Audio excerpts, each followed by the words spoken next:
రాష్ట్ర వ్యాప్తంగా కూడా అనేక చోట్ల ఎక్కడైనా చిన్న చిన్న లిటిగేషన్ ఎక్కడైనా ఉంటే డైరెక్ట్గా తెలుగుదేశం పార్టీకి సంబంధించిన నాయకులు ఎమ్మెల్యేలు ఇన్వాల్వ్ అయిపోతా ఉన్నారు.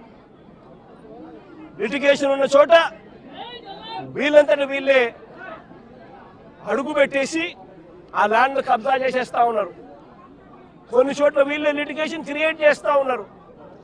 వీళ్ళే నిషేధిత జాబితాలో ప్రాపర్టీస్ను బలవంతంగా పెట్టించేసేస్తున్నారు. వీళ్ళే లిటిగేషన్ క్రియేట్ చేసి వీళ్ళే కూడా కబ్జాలు చేసే కార్యక్రమాలు జరుగుతూ ఉన్నాయి. రాష్ట్ర వ్యాప్తంగా ఇదే రకమైన అన్యాయం కొనసాగుతూనే ఉంది. నేను ఇప్పటికైనా చంద్రబాబు నాయుడు గారికి ఒకటే చెప్తా ఉన్నా, ఈ ప్రెస్ కాన్ఫరెన్స్ ద్వారా ప్రతి ఒక్కరికి కూడా నేను ఒకటే మనవి చేస్తా ఉన్నా, దీంట్లో సిబిఐ ఎంక్వైరీ జరిగించాలి. ఇక్కడ ఏ రకంగా చంద్రబాబు నాయుడు గారు కొడుకు, ఏ రకంగా తెలుగుదేశం పార్టీకి సంబంధించిన ఎంపీ, ఏ రకంగా వీళ్ళంతా కూడా ఇన్వాల్వ్ అయ్యి ఇంక్లూడింగ్ జనసేన కార్పొరేటర్తో సహా ఏ రకంగా వీళ్ళంతా కూడా దీన్ని కబ్జా చేసే కార్యక్రమం చేస్తూ ఉన్నారు అనేది ప్రజలకు తెలియాలి. ఇంతకుముందు చంద్రబాబు నాయుడు గారు ముఖ్యమంత్రి గతంలో ఉన్నప్పుడు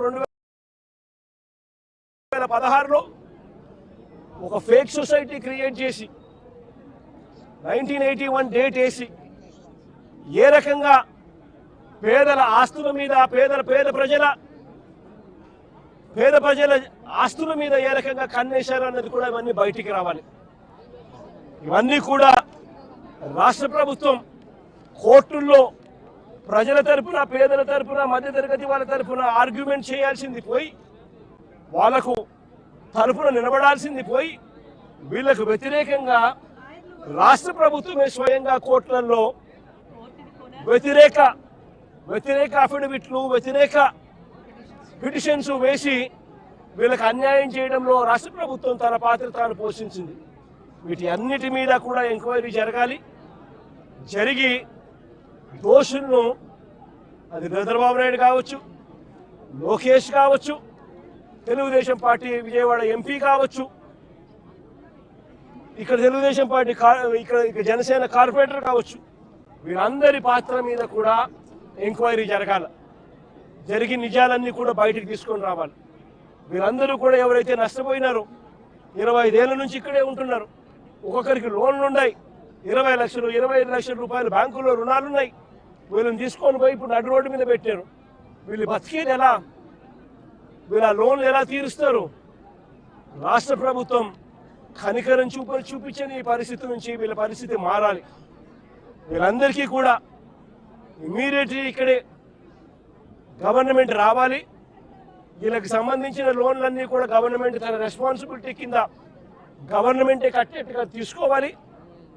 నష్టపోయిన వీళ్ళందరికీ కూడా ఇక్కడే స్థలాలు ఇస్తారా, లేకపోతే ఇలాంటి స్థలమే ఇంకో చోట ఇచ్చి ఇంకో ఇల్లు కట్టించి వీళ్ళకి న్యాయం చేస్తారా అన్నది గవర్నమెంట్ డిసైడ్ చేసుకోవాలి.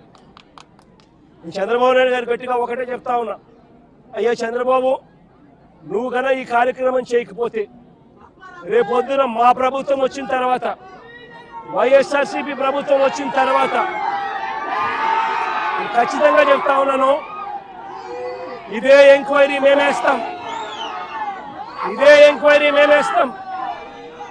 మిమ్మల్ని కోర్టు ముందర దోషులుగా నిలబెట్టడమే కాకుండా వీళ్ళందరికీ కూడా, బాధితులందరికీ కూడా కంటికి రెప్పలా మేమంతా కూడా కాపాడుకుంటూ, వీళ్ళందరూ కూడా ఎవరైతే నష్టపోయినారో ప్రతి ఒక్కరికి కూడా ఆ నష్టంలో ప్రభుత్వం భాగస్వామ్యమై వీళ్ళందరికీ తోడుగా